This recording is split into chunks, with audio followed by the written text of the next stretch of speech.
A man saved twin beggar girls on the street and took them home to his sick mother on Christmas Eve. When he returned from work a few hours later, he was paralyzed by what he saw. The biting Christmas Eve wind whipped through the deserted streets. Jack, a 40-year-old nurse, walked briskly, anxious to get home after another exhausting hospital shift. His footsteps echoed in the silence of the night when an unexpected sound made him stop abruptly. A muffled sob. Jack frowned, his nursing instincts on alert. The sound came from a dark alley to his right. He hesitated for a moment, fatigue weighing on his shoulders, but something compelled him to investigate. "Hello?" he called out, his voice breaking the stillness of the night. The sob ceased, replaced by a tense silence. Jack took a few steps into the alley, his eyes adjusting to the darkness. That's when he saw them. Two small girls, no older than 6, huddled against the cold brick wall. Identical twins, with disheveled blonde hair and wide blue eyes filled with fear. They were trembling, their lips purple from the cold, dressed unsuitably for the harsh winter. Jack's heart tightened. "Hey, it's all right," he said softly, crouching down to their level. "I'm Jack. I'm a nurse. Are you hurt?" The girls exchanged glances, clearly frightened and distrustful. The braver-looking twin spoke in a trembling voice. We're hungry." Jack felt a wave of compassion. "What are your names? Where are your parents?" "I'm Emma," said the one who had spoken first. "She's Olivia. Mom left us here." The revelation hit Jack like a punch. Abandoned, on Christmas Eve. Memories of his own turbulent childhood invaded his mind. Cold nights, hunger, fear. He shook his head, pushing the memories aside. "Come on," he said, holding out his hands. "Let's get you out of the cold." The girls hesitated, years of mistrust evident in their eyes. Jack felt a lump in his throat. "I promise I won't hurt you. I have hot food at home. And we can call someone to help you." Emma and Olivia exchanged another look, a silent conversation passing between them. Finally, slowly, they took Jack's hands. As they walked out of the alley, the reality of the situation began to weigh on Jack. What was he doing, taking 2 unknown children home? And what about his mother, Susan, gravely ill? How could he care for 2 abandoned girls? But as he looked down and saw Emma and Olivia walking hesitantly at his side, he knew he couldn't just leave them. Not on Christmas Eve, not with the ghost of his own childhood hovering over him. "I live just a few blocks from here," he said, trying to sound reassuring. "My mum will love to meet you." The girls didn't respond, but their hold on Jack's hands grew tighter. With each step toward his home, Jack's mind raced. What would he tell Susan? How would he explain 2 abandoned children arriving on Christmas Eve? And what should he do afterward? Call the police, social services? The image of Emma and Olivia being taken to a cold, impersonal shelter on Christmas night made his stomach churn. No, he couldn't let that happen. At least not tonight. They reached Jack's small house. He paused at the door, looking at the twins. "It's all right," he murmured, more to himself than them. "Let's go in and warm up, okay?" When the door opened, the warmth and the smell of freshly baked cookies enveloped them. Jack heard his mother's weak voice coming from the living room. "Jack, is that you, dear?"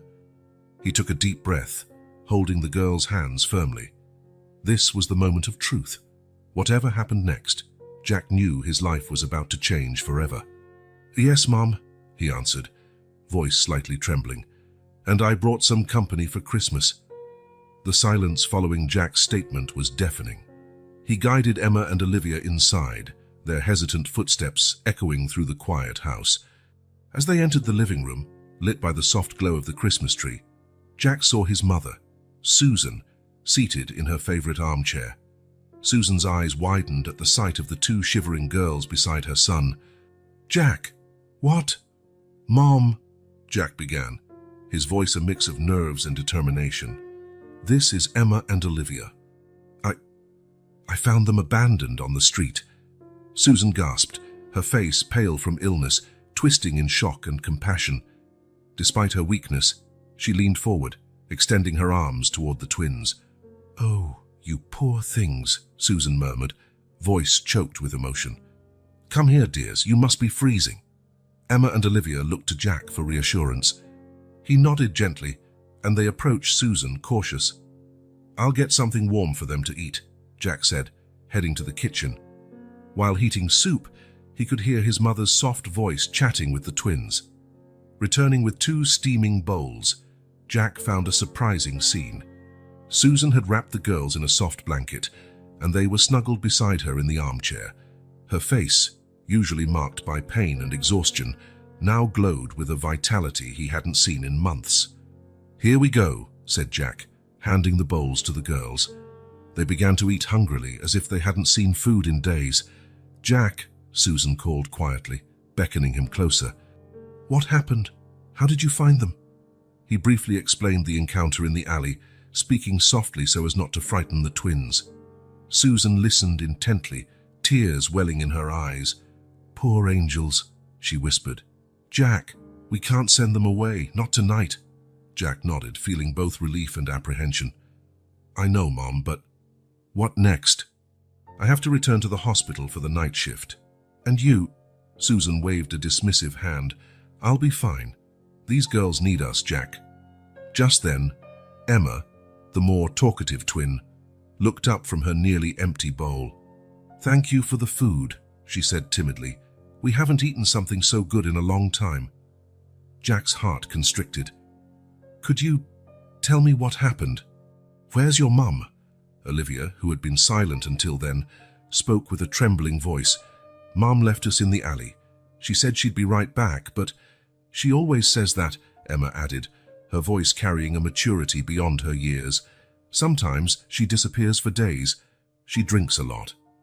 Susan hugged the girls tighter, exchanging a meaningful glance with Jack.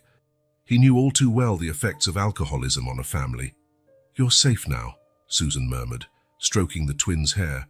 No one will hurt you here. Jack glanced at the clock, feeling the weight of responsibility. His night shift at the hospital would start soon, but how could he leave this situation? Mom, I have to go to work, he said reluctantly. Are you sure you'll be okay with them? To his surprise, Susan seemed more energized than he had seen in months. Of course, dear, go, don't worry, I'll take good care of them. Jack knelt before the twins, meeting their eyes. Emma, Olivia, I have to leave for a few hours, but I promise I'll be back, okay? You're safe here with my mum. The girls nodded, still clinging to Susan as if she were a lifeline. As he prepared to leave, Jack couldn't help noticing how the house, once silent and weighed down by Susan's illness, now seemed full of life. His mother's gentle laughter drifted from the living room, accompanied by the twins' shy murmurs. At the door, he hesitated, looking back. Susan was showing the girls an old photo album, their voices low and comforting. For a moment, Jack glimpsed a scene he'd never thought possible. A family. With a heavy yet oddly hopeful heart, Jack stepped into the cold night. On his way to the hospital, his mind teemed with questions and worries. What would happen to Emma and Olivia? How could he help them? And what impact would this night have on their lives? But one thing was certain, that Christmas Eve had changed everything. And Jack, for the first time in a long while, felt that maybe, just maybe, miracles did happen. The night shift at the hospital felt endless to Jack. His thoughts kept drifting back to Emma, Olivia, and his mother Susan, left alone to care for 2 unknown children. Guilt and worry gnawed at him, making it hard to focus. When he finally returned home in the early hours of Christmas morning, Jack was exhausted and anxious. He turned the key in the lock as quietly as possible, expecting a silent house, everyone asleep. What awaited him on the other side of the door left him frozen in place. Laughter, joyful, carefree laughter. The sound was so unexpected that for a moment Jack thought he'd stepped into the wrong house. But no, that was definitely his mother's laughter, a sound he hadn't heard in months. Following the sound, Jack entered the living room and stood open-mouthed at the scene before him. Susan, who in recent months could barely leave her bed, sat on the floor, not just sitting, but actively playing with Emma and Olivia. The 3 were surrounded by scraps of colored paper, apparently making Christmas crafts. Mom? Jack managed to stammer, still unable to believe his eyes. Susan looked up, her face lit by a smile Jack hadn't seen in years. "Oh, Jack, you're back. Come and join us. The girls and I are making decorations for the tree." Emma and Olivia, seeing Jack, smiled shyly. They looked completely different from the frightened, distrustful children he'd found the night before. How was the night?" Jack asked, still stunned, sitting down on the couch. "Oh, it was wonderful," Susan exclaimed, eyes sparkling. "The girls are delightful. We talked baked cookies. You must taste them, Jack. Olivia has a natural gift in the kitchen, and then we started this project. I didn't even notice the time passing." Jack stared at his mother in amazement. The energy in her voice, the color in her cheeks, the ease with which she moved. It all seemed impossible considering her condition of recent months. "Mom, are you sure you're not overexerting yourself? Your health—" Susan cut him off with a wave. "I've never felt better, dear. It's as if these girls brought life back into this house." Jack looked at Emma and Olivia, absorbed in their crafting but clearly listening. They seemed more relaxed, happier. "Jack," Emma said suddenly, glancing up from her work, "your mom told us stories about when you were a kid. Did you really set the curtains on fire trying a science experiment?" Jack laughed, surprised. "Yes, unfortunately. I was a very curious boy."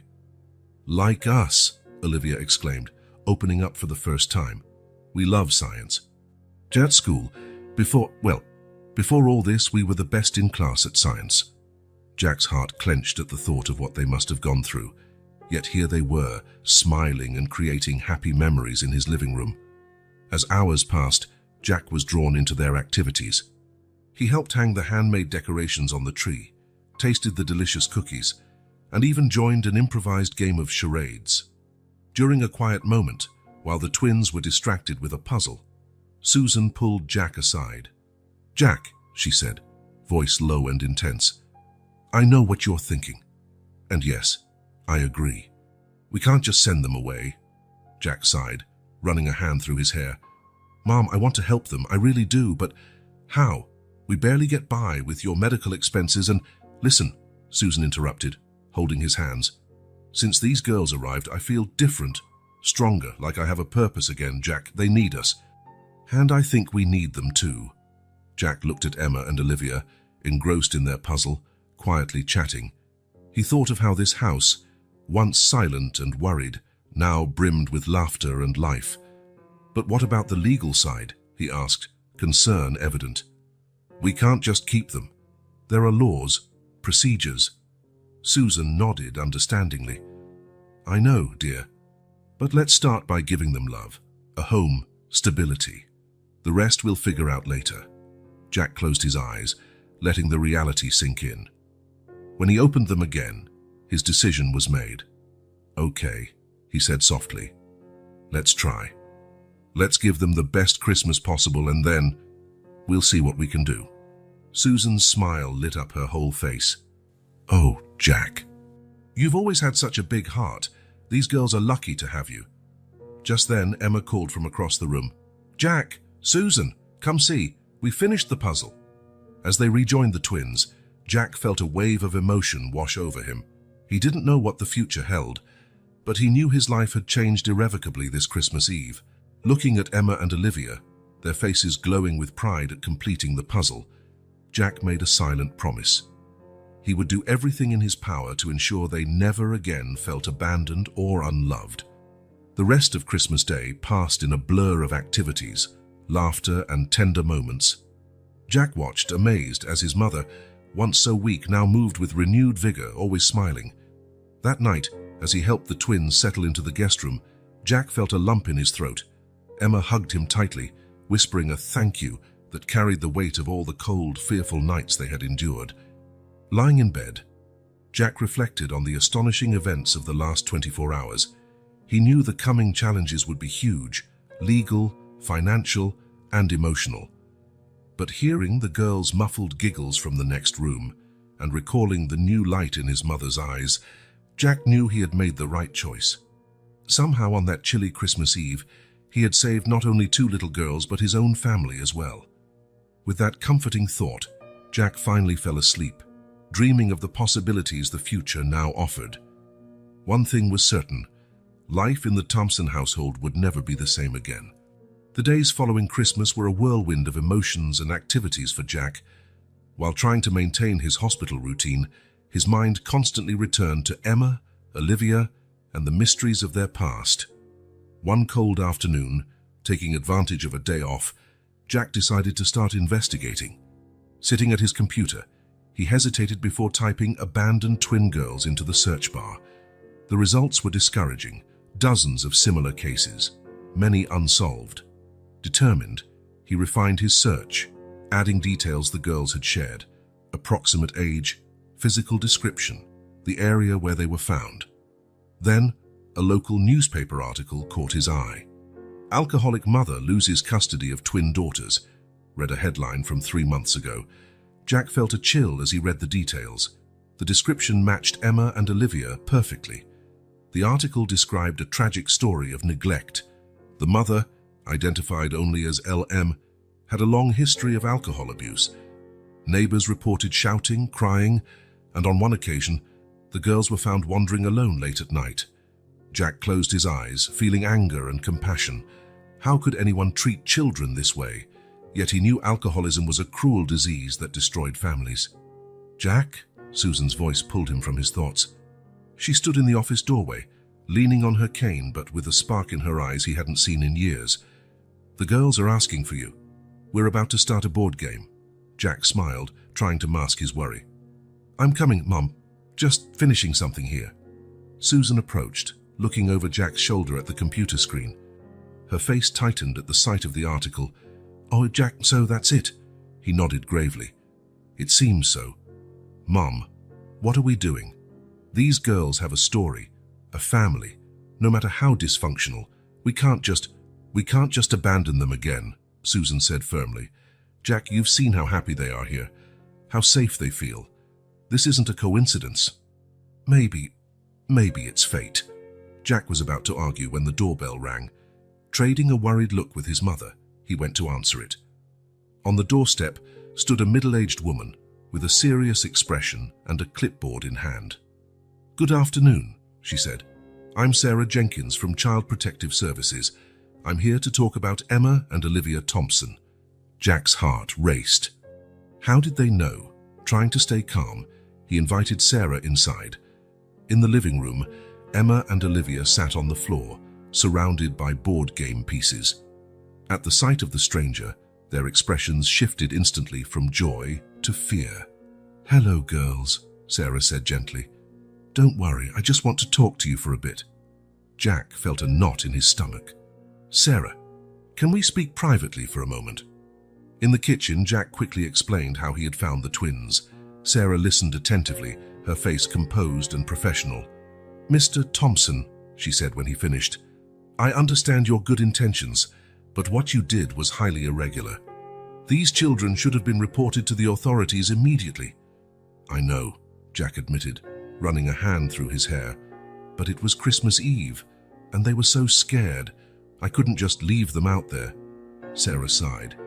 "I understand, but now we must follow the proper procedures. These girls have a mother who legally still holds rights." The mention of their mother made Jack's blood boil. A mother who abandoned them, who neglected them for years. "Even so," Sarah insisted, "there are protocols. The girls must be placed in temporary care while we investigate." At that moment, Susan entered the kitchen, leaning on her cane. "With all due respect, Miss Jenkins, these girls already have a home, right here." Sarah looked from Susan to Jack, her expression softening slightly. "Mrs. Thompson, I understand your attachment to these children, but—" "No, you don't understand," Susan interrupted, a surprising strength in her voice. "Since these girls arrived, this house has regained its life. They brought light, joy, hope. Can't you see? They belong here." Jack observed the social worker, seeing the internal struggle in her eyes. Finally, Sarah spoke. "I can't promise anything, but maybe we can consider you as a temporary foster placement while we investigate. This will require a lot of paperwork, regular visits, and there's no guarantee you'll keep them long term." The relief Jack felt was almost tangible. "We'll do whatever it takes," he promised. After a long conversation and a brief talk with Emma and Olivia, Sarah left, promising to keep in touch. The atmosphere in the house remained tense. The girls looked at Jack and Susan with fearful eyes, clearly afraid they would be taken away. Jack knelt before them, holding their small hands. "Emma, Olivia, I want you to know something. No matter what happens, I'll fight for you. You're part of this family now." The tears in the girls' eyes and their tight hugs said more than any words could convey. That night, after the twins were asleep, Jack stayed awake, his mind full of worries and plans. He knew the road ahead would be hard. Legal, emotional, and financial challenges loomed. But thinking of Emma's smile, Olivia's laughter, and the spark in his mother's eyes, Jack knew it would be worth it. He would do whatever it took to keep this new family together. With that firm resolve in his heart, Jack finally fell asleep, dreaming of a future where Emma and Olivia could truly call this house home. Tomorrow would bring new challenges, but for the first time in a long time, Jack was eager to face them. The sun had barely risen when Jack woke up, his mind churning with thoughts and responsibilities. The visit from Sarah Jenkins had made it all very real. He had a crucial decision to make, and its weight pressed on him. Downstairs, he found his mother, Susan, already awake, sitting at the kitchen table with a cup of tea. Their eyes met, and without words, both understood the gravity of the situation. "You didn't sleep well, did you?" Susan asked softly. Jack shook his head, pouring himself coffee. "How could I, Mum? What are we going to do?" Susan set down her cup. "Jack, you know what we have to do. These girls belong here. We can't just hand them over to the system." "But what if we're wrong?" Jack argued, doubt in his voice. "What if someone's looking for them? What if—" His words were interrupted by a small sound at the kitchen door. Emma and Olivia stood there in pajamas, their big eyes filled with fear and uncertainty. You're not sending us away, are you?" Olivia asked, voice trembling. Jack's heart broke. He knelt down, opening his arms, and the girls rushed to him, burying their faces in his chest. "No, sweethearts," he whispered, voice choked. "We're not sending you away, never." Susan joined the hug, her eyes shining with tears not yet shed. "You're our family now," she said firmly. After a comforting breakfast, Jack decided it was time for a serious conversation with the twins. They gathered in the living room, the heart of the house in recent weeks. "Emma, Olivia," Jack began gently, "we need to talk about what happened before you came here. I know it's hard, but it's important. Can you tell us more about your mom?" The twins exchanged nervous looks. Emma spoke first, her voice small but steady. "Mom, she wasn't always bad. Sometimes she was really nice, took us to the park, told us stories. But then she'd drink," Olivia finished, eyes downcast. "And she changed. She yelled a lot. Sometimes she forgot to feed us." Jack felt anger and compassion surge within him. "And the night I found you?" Emma sniffled, tears rolling down her cheeks. "Mom had drunk a lot. She said she needed to go out, that she'd be right back. But it was so cold, and she never came back." Susan, who had remained silent, could not hold back a sob. She pulled the twins closer, holding them tightly. Jack stood, walking to the window. His mind worked furiously. What he was considering might be risky, even illegal, but seeing his mother hugging the twins, he knew he had no choice. "I'm going to fight for you," he said, turning to face his family. "I'll do everything I can to keep you safe and loved." The next few hours were a whirlwind of activity. Jack made calls, researched online, and even scheduled a consultation with a family law attorney. "Jack," Susan called as he typed furiously, "are you sure about this? It's going to be a tough battle." He paused, looking at his mother. "Mom, remember when I was a kid, how hard it was, just the two of us?" Susan nodded, her eyes filling with memories. "You fought for me," Jack continued, "against all odds. Now it's my turn to fight for someone else." Susan smiled, proud and concerned. "I know, dear. And I'm with you 100%. As the afternoon wore on, Jack began outlining a plan. He'd need to prove they could offer stability and love. This might mean changes, maybe even changing his career to have more flexible hours. While Jack worked, Susan spent the day with the girls, helping them catch up on missed schoolwork and planning how to rearrange the house to accommodate them permanently. That night, after the twins were asleep, Jack shared his plan with Susan. "I'll ask for extended leave from the hospital," he explained. "We'll use that time to prepare for the legal fight. I'll take parenting courses, adapt the house, do whatever it takes to prove we're their best option." Susan listened, nodding. "And what about their mother?" Jack sighed heavily. "I'll try to find her. If she truly wants to recover, maybe we can reach some kind of agreement. If not," he let the thought hang in the air. "It'll be hard," Susan warned. "Financially, emotionally, I know," Jack replied. "But look at you, Mom. Since the girls arrived, you've been stronger, more alive. They saved us as much as we saved them." Susan smiled, tears shining in her eyes. "You're right. They are our second chance, aren't they?" Jack nodded, feeling determined yet fearful. He knew the path would be filled with legal and emotional obstacles, but looking at the family photo they'd taken at Christmas, him, Susan, Emma, and Olivia smiling by the tree, he knew it was worth it. "Tomorrow," Jack said, voice firm, "we start fighting for our family." Susan squeezed his hand, sealing a silent pact. They would do whatever it took to keep Emma and Olivia safe, loved, and at home. While the house slept, Jack stayed awake, planning and dreaming. The future was uncertain, but now filled with hope. With Emma and Olivia, they were no longer just survivors. They were a complete family ready to face whatever fate brought. Dawn found Jack already up, determined to investigate Emma and Olivia's past. With a strong cup of coffee, he headed to the hospital earlier than usual, his mind focused on the task. In the emergency department hallway, Jack spotted Dr. Melissa Chen, a longtime colleague and the department head. Taking a deep breath, he approached her. "Melissa, I need your help," Jack began, voice low and urgent. He explained the twins' situation briefly, omitting potentially incriminating details. Melissa listened, concerned and understanding. "Jack, this is complicated. You know I can't just access confidential records." "I know," Jack said, frustration evident. "But these girls, they need help. I need to know what happened to them." After a moment's hesitation, Melissa sighed. "I can't promise anything, but I'll see what I can find. No names, no specifics, just patterns, okay?" Jack nodded, grateful. "Thank you, Melissa. That's all I ask." The following hours were a blur of work and anxiety.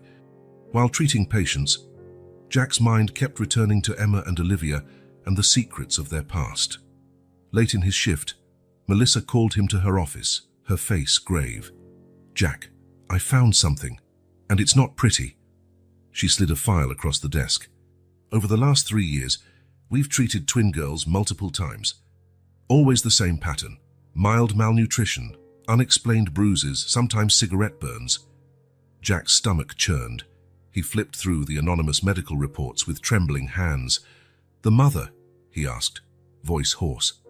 Melissa shook her head sadly. "Always the same story. Clear signs of chronic alcoholism. Different men each time, presumably partners." Jack closed his eyes, anger and resolve growing inside him. "Thank you, Melissa. This helps." Leaving the hospital, Jack barely noticed the light rain. His mind brimmed with horrific images: Emma and Olivia, frightened and alone, neglected and abused. Arriving home, Jack found a surprise. Sarah Jenkins, the social worker, sat in the living room, chatting cheerfully with Susan and the girls. "Mr. Thompson," Sarah greeted, standing up.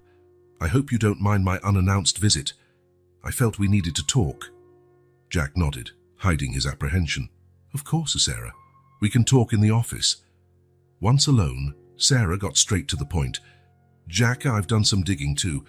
I'm very concerned about what could happen if the girls return to their biological mother." Jack felt relief and surprise. You're on our side." Sarah sighed, running a hand through her hair. "Officially, I'm neutral. But off the record, yes, I'm on the girls' side. And from what I've seen here, you and Susan are the best thing that's happened to them in a long time." Over the next few minutes, Jack and Sarah exchanged information. He shared what Melissa discovered, and Sarah revealed details from her own investigation. The mother, Lisa Morrison, has a long record with social services, Sarah said. Multiple reports of neglect or suspected abuse, but she always slipped through the cracks. Jack clenched his fists, anger rising. How could no one protect these girls? Sarah shook her head sadly. The system is flawed, Jack. Overwhelmed, underfunded. Cases like Emma and Olivia's happen more often than we'd like to admit. They fell silent, the weight of the situation pressing down on them. What can we do? Jack finally asked, determined. Sarah leaned forward, eyes shining with compassion and resolve.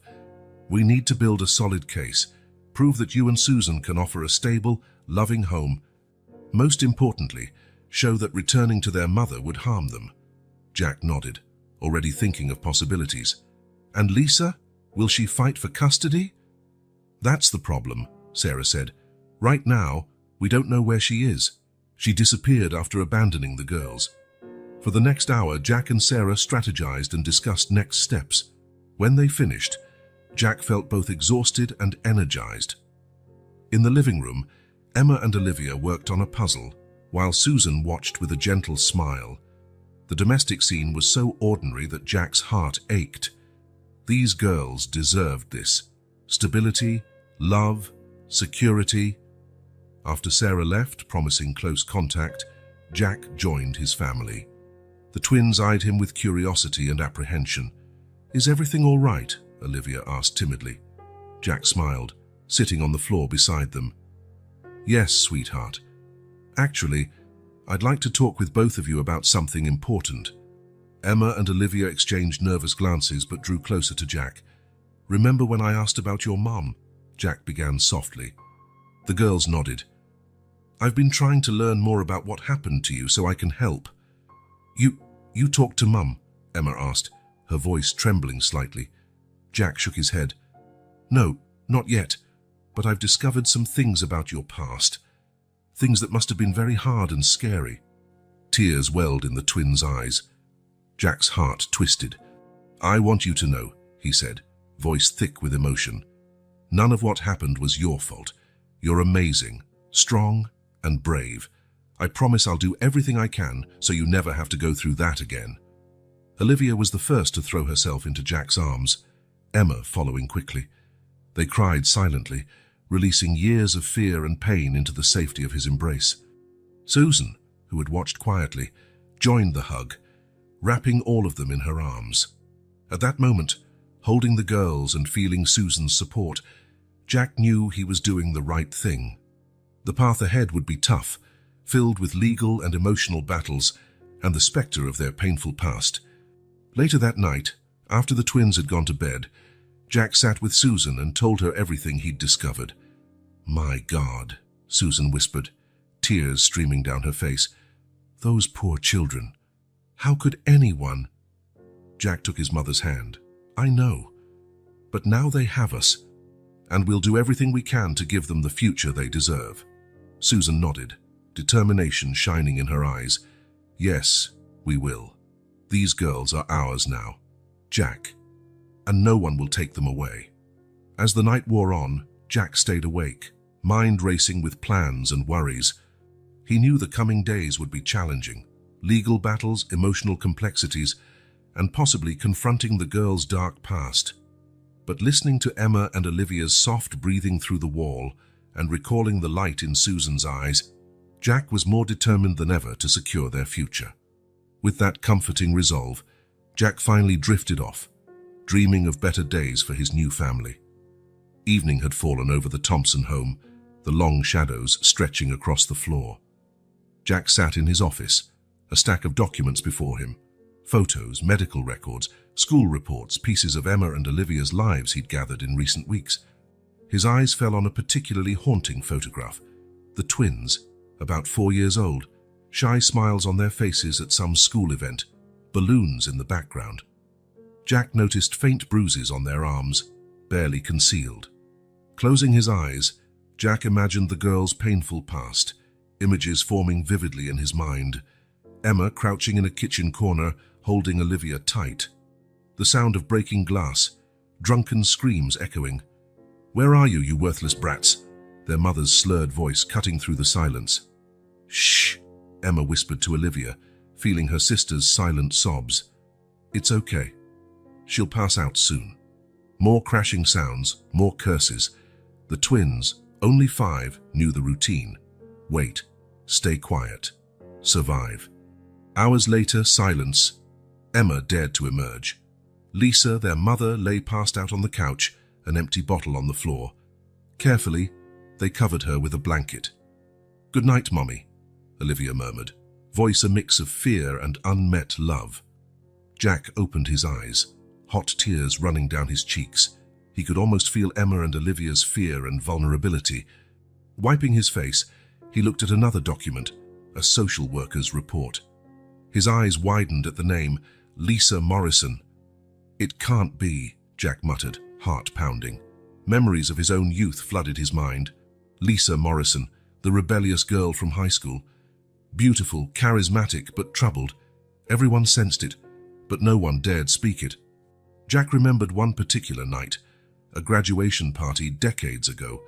The air smelled of cheap beer and cigarettes. Jack, then 18, watched Lisa from afar. She laughed loudly, a bottle in hand, flirting shamelessly with older guys. "Hey, Jack," Lisa shouted, beckoning him over. "Come join the fun." Jack hesitated. He'd always had a crush on her, but something felt off that night. The feverish shine in her eyes, her unsteady steps. "Come on, don't be a coward," Lisa teased, spilling her drink as she gestured. Before Jack could answer, an older guy grabbed Lisa by the waist. "Forget the kid, honey. Let's have some real fun."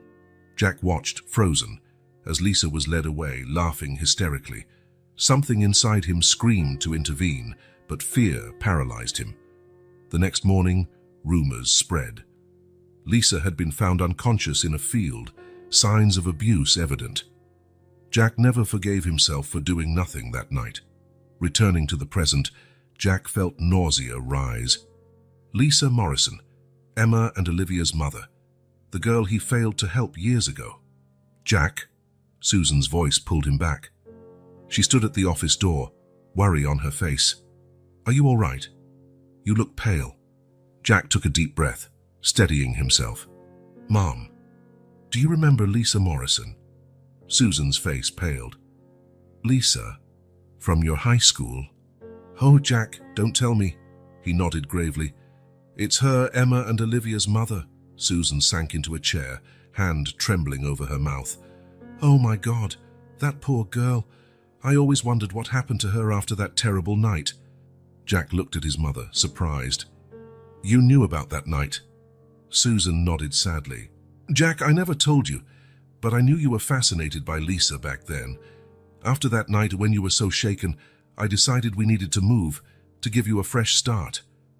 The revelation hit Jack like a punch. "Mom, I know, dear," Susan interrupted gently. "But you were young, impressionable, and I was scared you might follow that path." Jack processed this new information silently, all these years, and he never knew the real reason behind their sudden move after high school. "Jack," Susan continued softly, "you can't blame yourself for what happened to Lisa, or for Emma and Olivia's situation. You were just a boy." "But I should have done something," Jack argued, voice heavy with guilt.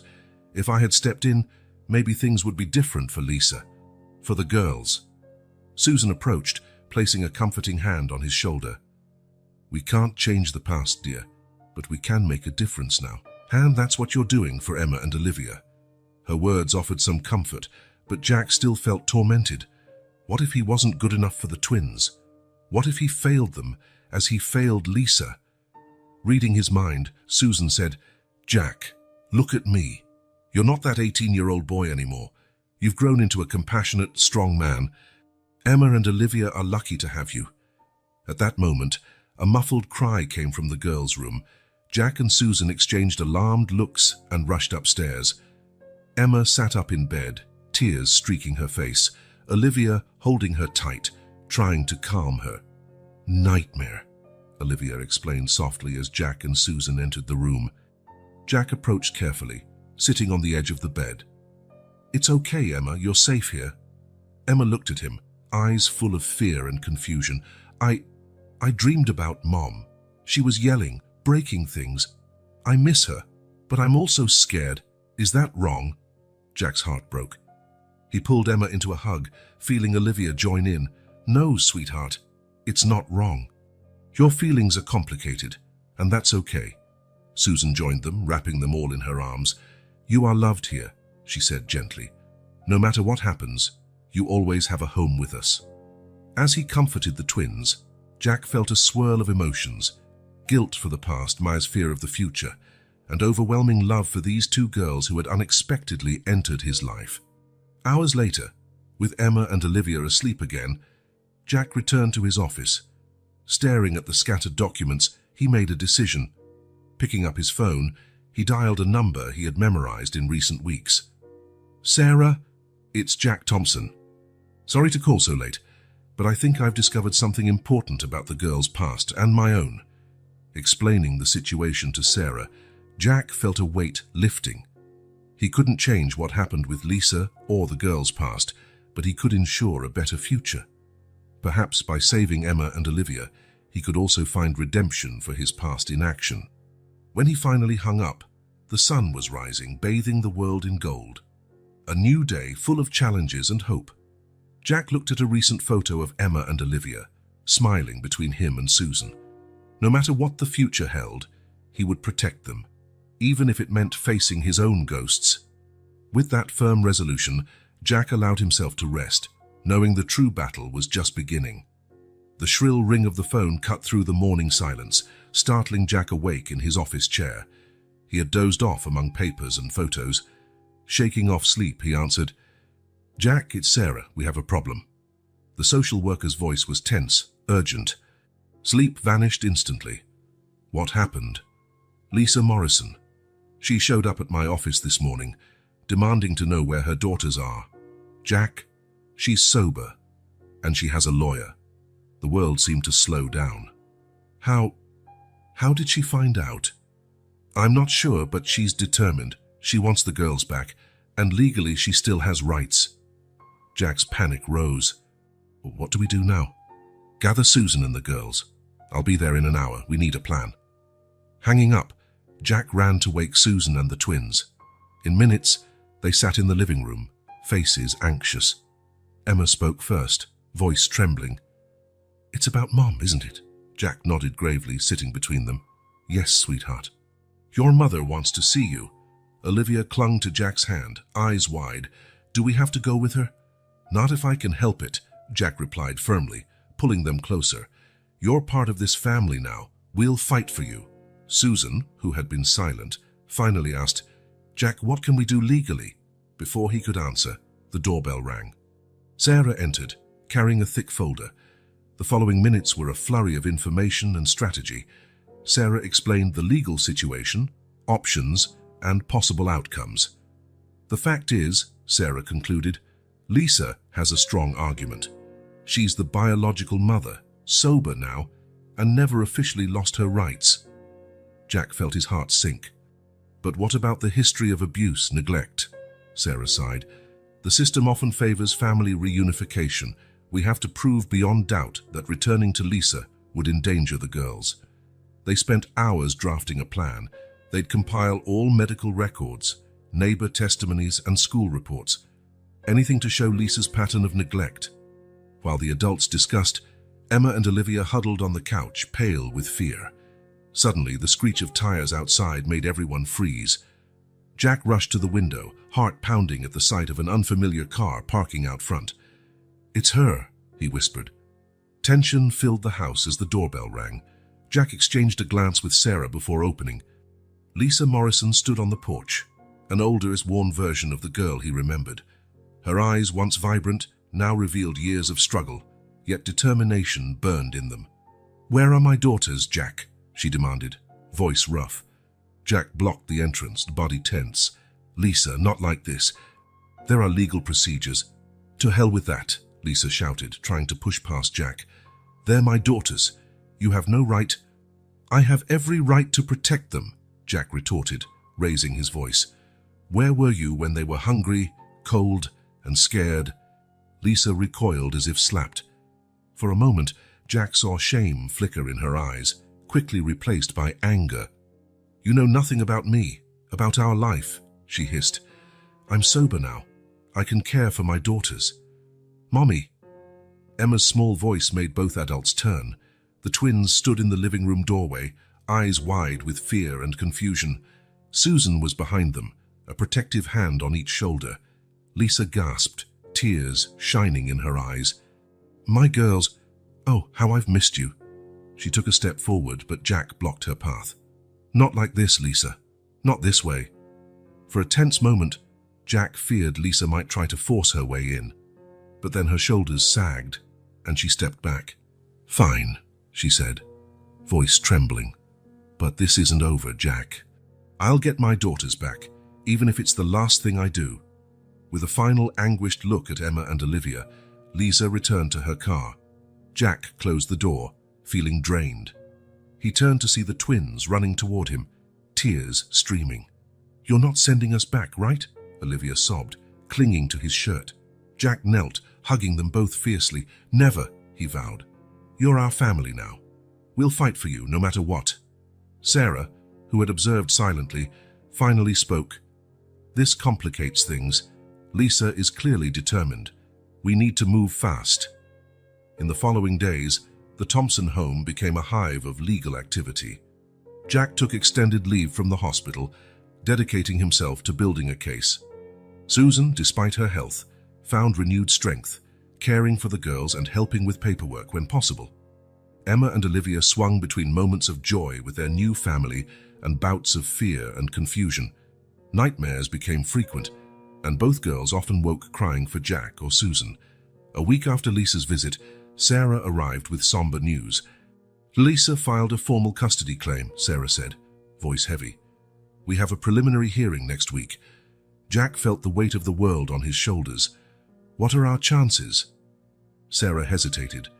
"Honestly, it's hard to say. Lisa has the advantage of being the biological mother, claiming sobriety and wanting to reunite. But we have strong evidence of past neglect."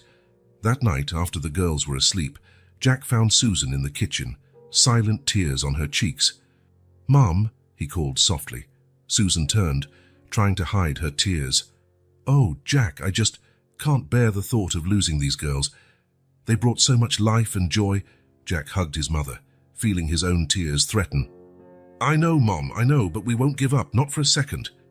The next morning, as he made breakfast, Jack heard a sound that stopped his heart. Laughter. Emma and Olivia were laughing, a pure, carefree sound he rarely heard. Peeking into the living room, he saw the twins playing with Susan, all three immersed in an imaginary game. In that moment, Jack felt a fierce determination. This was what they were fighting for, not just physical safety, but happiness, a normal childhood. Picking up his phone, he dialed Sarah's number. "Sarah, it's Jack. Listen, I've been thinking.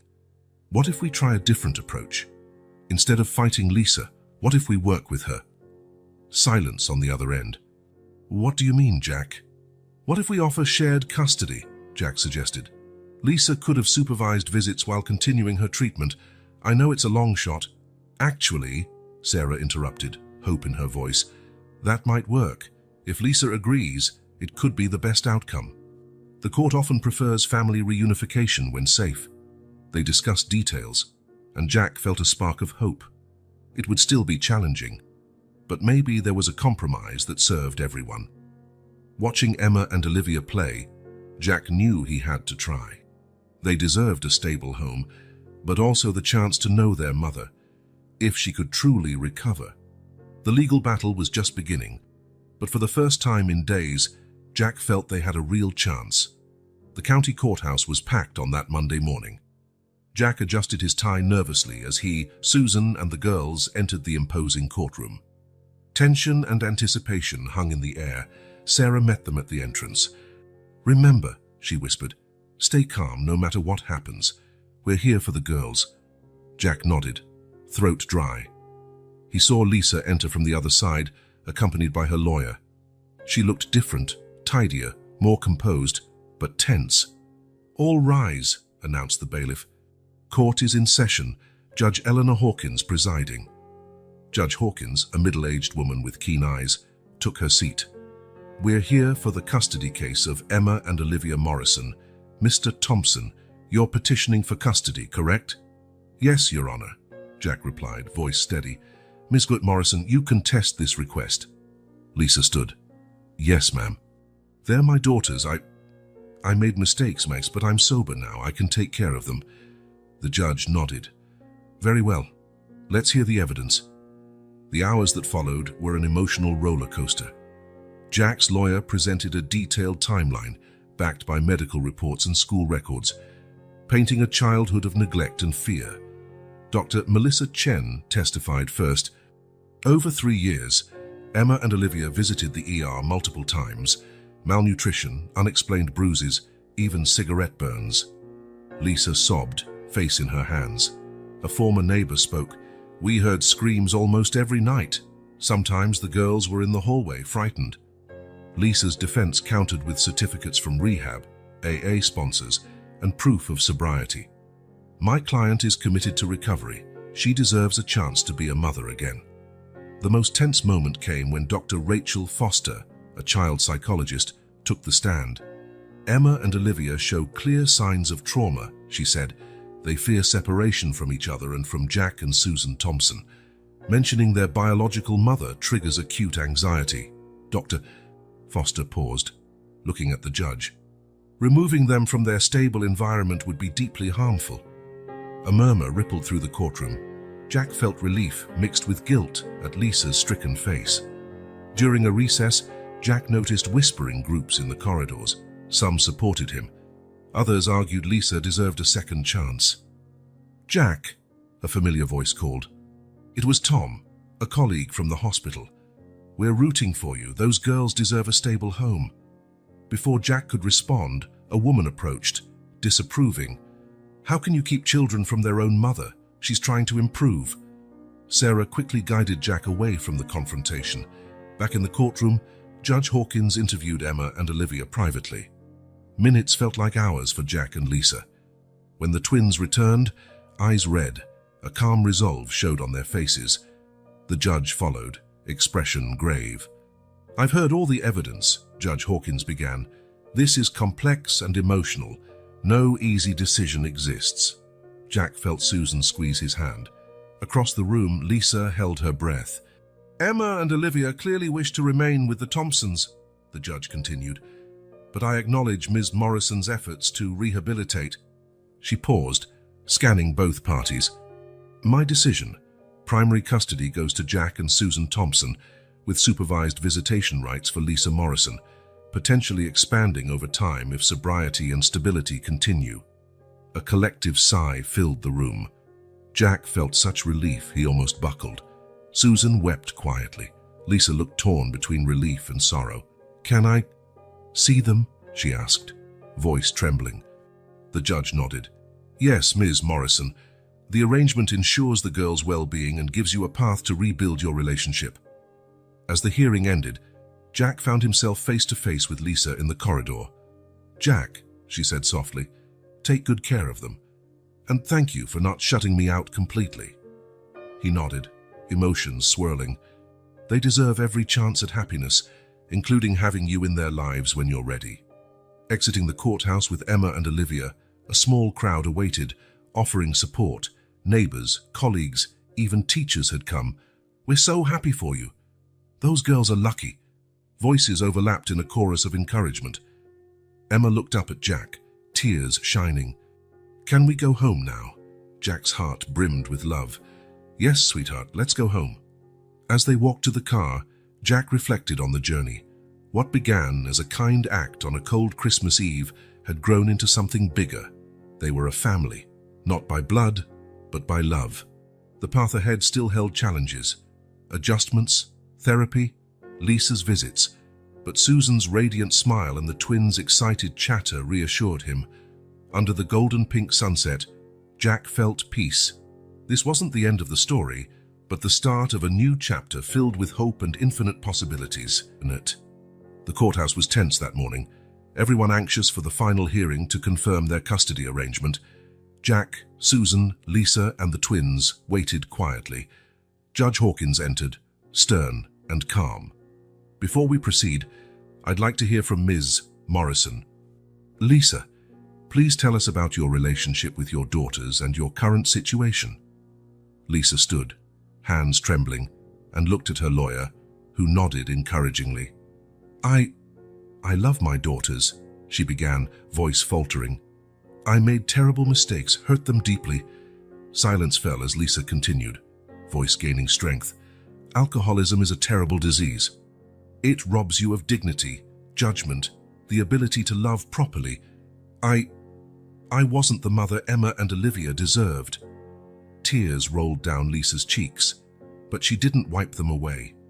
"There were nights I left them hungry, days I screamed for no reason, moments I don't even remember but know frightened them terribly." Lisa looked at Jack and Susan, her eyes pleading. "When I left them that night, I thought they'd be better off without me." Suddenly, Lisa's legs buckled, and she sank to her knees, sobbing uncontrollably. "I'm so sorry, so sorry." Gasps filled the courtroom. Judge Hawkins called for order, her own eyes reflecting compassion. To everyone's surprise, Jack approached Lisa and knelt beside her, placing a gentle hand on her shoulder. "Lisa," he said softly. "Breathe." Lisa looked at him, stunned. "How can you be so kind after what I've done?" Jack took a steadying breath.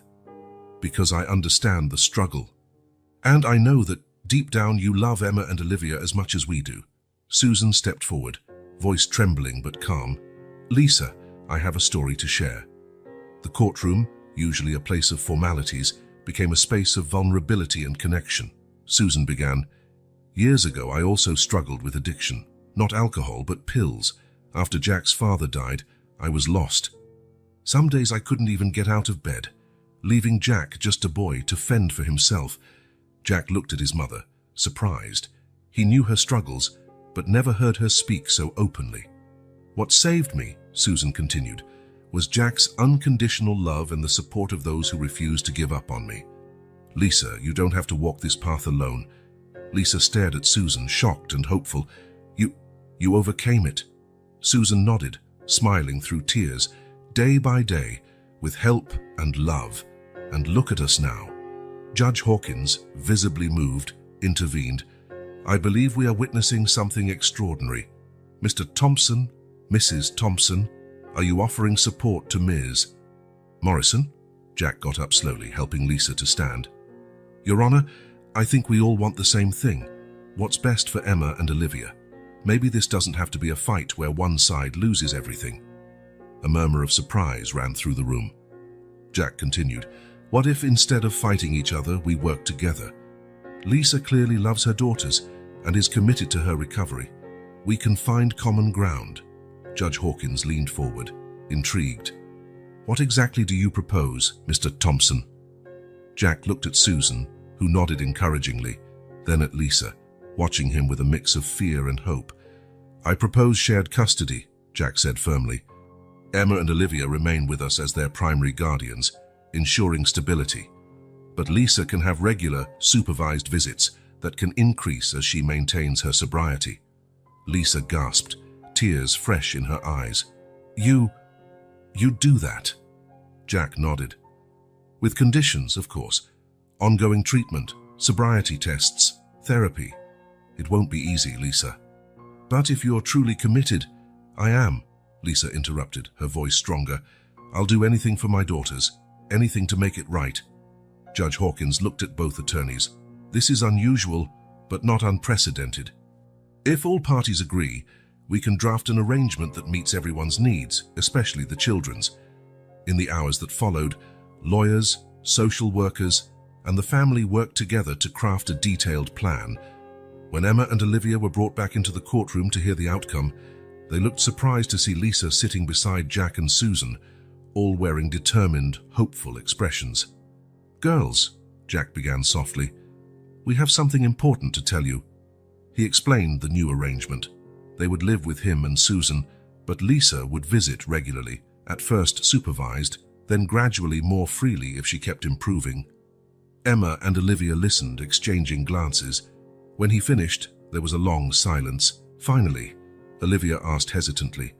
So, we stay with you, but we can see Mom sometimes. Lisa leaned forward, tears in her eyes. Only if you want to, my loves. I know I hurt you, and I'll spend my life making it up to you. But I promise I'm getting better, and I love you more than anything. Emma, always the braver twin, took a small step toward her mother. You promise not to drink anymore. Lisa nodded solemnly, tears flowing freely. I promise, sweetheart. I'm doing everything I can to get better. For you. What followed was a hesitant but deeply emotional embrace. Jack, Susan, and everyone present watched with misty eyes as a broken family took its first step toward healing. By the end of the day, as everyone left the courthouse, a palpable sense of hope filled the air. It would be hard, there would be setbacks and challenges, but for the first time, it felt like they were all on the same team. Walking under the evening sky, Jack glanced at Lisa walking beside them, Emma and Olivia between them, holding hands. One day at a time, he said softly. Lisa nodded, a small, hopeful smile on her lips. One day at a time. The courthouse was tense again that morning, everyone awaiting the final confirmation of the innovative custody arrangement. Jack, Susan, Lisa, and the girls sat together this time, a united front. Judge Hawkins entered, her gaze thoughtful. We're here to finalize the custody case of Emma and Olivia Morrison. Before I make my decision, is there anything else? Her words were interrupted by the sound of the doors swinging open. A tall, middle-aged man with graying hair and intense blue eyes hurried inside. Your Honor, I need to speak, the man said, voice echoing in the silent room. The judge frowned. Sir, this is a closed hearing. Who are you? The man straightened, eyes fixing on Emma and Olivia. My name is Robert Pearson. I'm the girl's biological father. Shocked whispers filled the courtroom. Jack felt the ground vanish beneath him. Lisa went pale. Judge Hawkins banged her gavel for order. Mr. Pearson, this is a serious claim. Do you have proof? Robert approached the bench, handing over a folder. I have DNA test results, Your Honor. I only learned about the girls 2 weeks ago. As the judge examined the documents, Jack watched Emma and Olivia, who clung to each other, confused and scared. Everything seems in order, Mr. Pearson, the judge said. But why appear now? Robert ran a hand through his hair, anxious. I never knew they existed. Lisa and I had a brief relationship years ago. When I saw a news piece about this case, I got the DNA test. I had no idea. Lisa stood, voice trembling. Robert, I couldn't find you when I found out I was pregnant. You'd left town. The room buzzed with whispered conversations. Jack felt numb. Everything they'd built could collapse. Silence, Judge Hawkins commanded. This is unexpected. Mr. Pearson, what do you intend? Robert looked at Emma and Olivia. I want to take responsibility. I know I'm late, but they're my daughters. I want to be part of their lives. Jack couldn't contain his frustration. With respect, Your Honor, we've spent months finding a solution that benefits everyone. Now a stranger appears out of nowhere. Mr. Thompson, the judge cautioned, I understand your frustration, but Mr. Pearson has rights as the biological father. What about the girls' rights? Susan intervened, voice full of emotion. They've already suffered so much uncertainty. Judge Hawkins looked at the frightened twins. In light of this new information, I can't finalize a decision today. Let's adjourn for 2 weeks. Meanwhile, Mr. Pearson will undergo psychological and background evaluations. She turned to Jack and Susan. The girls remain in your care for now, Mr. Pearson. You may have supervised visits if the children agree. Robert nodded, eyes never leaving Emma and Olivia. Thank you, Your Honor. I just want to know them. As the session ended, Robert approached timidly. Emma and Olivia hid behind Jack and Susan. Hi, Robert said softly. I know this is a surprise. I don't want to scare you. I just wanted to see you. Emma stepped forward. You're our dad, Robert nodded, tears in his eyes. Yes. I'm sorry I wasn't here before, but I'm here now, if you'll give me a chance. Jack's heart clenched. He couldn't deny the girls a chance to know their father, but fear gripped him. Outside, Jack pulled Susan aside. What do we do now? Susan squeezed his hand. What we've always done. Put the girls first. Maybe there's room in their hearts for more than one kind of family. Jack nodded, watching Emma and Olivia whispering to each other, their small faces anxious, yet curious. The next 2 weeks tested everyone's patience and resolve. The girls deserved stability, but now Lisa and Robert both wanted roles in their lives. Could they all find balance?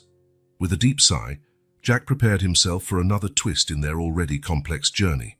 He would face whatever came next for the girls' sake. The corner cafe was nearly empty that Sunday afternoon. Jack, Susan, Lisa, and Robert sat around a table, untouched coffees before them. Silence weighed heavy with unspoken fears and hopes. Finally, Jack broke the silence. We're all here for Emma and Olivia. We need to find a way. Lisa nodded, voice trembling. I know I messed up, but I'm committed to my recovery and being part of their lives. Robert spoke next. I know I'm new to them, but since learning I have daughters, I can't think of anything else. I want to know them, to be a good father. Jack's fear and jealousy flared, but he pushed it down.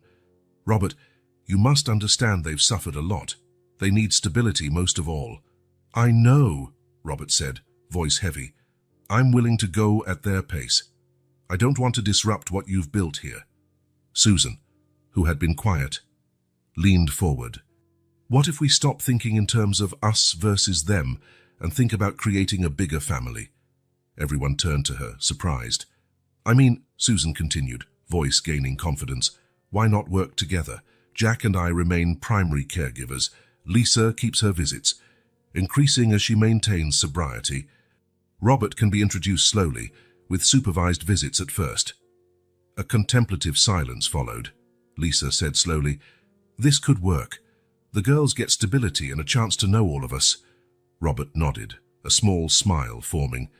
I'd support that. I just want the chance to be in their lives. Jack looked at Susan, gratitude and love for his mother surging. She was always the peacemaker. It's a wonderful idea, Mom, but the final decision rests with Emma and Olivia. Everyone agreed. Jack called the neighbor who was babysitting the girls. Soon, the twins arrived, curious and a bit frightened. Girls, Jack said gently, pulling them close, we have something important to discuss. He explained the idea. They'd stay with him and Susan, but also see Lisa regularly and, if they wanted, meet Robert gradually. Emma and Olivia listened, occasionally looking at each other. When he finished, a tense silence followed. Finally, Olivia spoke softly. We can still live with you and Susan. Of course, dear, Susan said immediately. This will always be your home. Emma looked at Lisa and Robert. And we can get to know you better, without leaving here. Lisa nodded, tears slipping down her face. Yes, sweetheart, at your pace, your comfort. We'll wait until you're ready. Robert knelt down to their level. I know I'm a stranger to you, but I'm here now. I want to be part of your lives, if you let me. The twins exchanged one of their silent twin looks. Finally, Emma said, We'd like that, a big family. The relief and joy at the table were palpable. Jack pulled the girls into a tight hug. Susan joined, and Lisa and Robert watched emotionally until Olivia invited them into the group hug. In the following days, they worked out a detailed plan. They set visitation schedules, agreed on therapy sessions, and planned group activities to get everyone comfortable. On the morning of the final hearing, they entered the courtroom not as adversaries, but as allies. Judge Hawkins listened, impressed. In all my years, I've rarely seen such a diverse group come together so beautifully for the children's sake, she said. With minor adjustments, the plan was approved. As they left the courthouse, Emma and Olivia walked hand in hand, flanked by Jack, Chan, Susan, Lisa, and Robert. You know, Emma said, looking up with a grin, I think we have the biggest and best family in the world.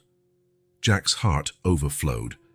There would still be challenges, visits, therapy, financial strains, but looking at this loving, unconventional family, he knew they could face anything. As the sun set, painting the sky gold and pink, Jack felt at peace. Not the end, but a new chapter, filled with love, understanding, and infinite possibilities. The courtroom was silent as Judge Hawkins reviewed the final documents.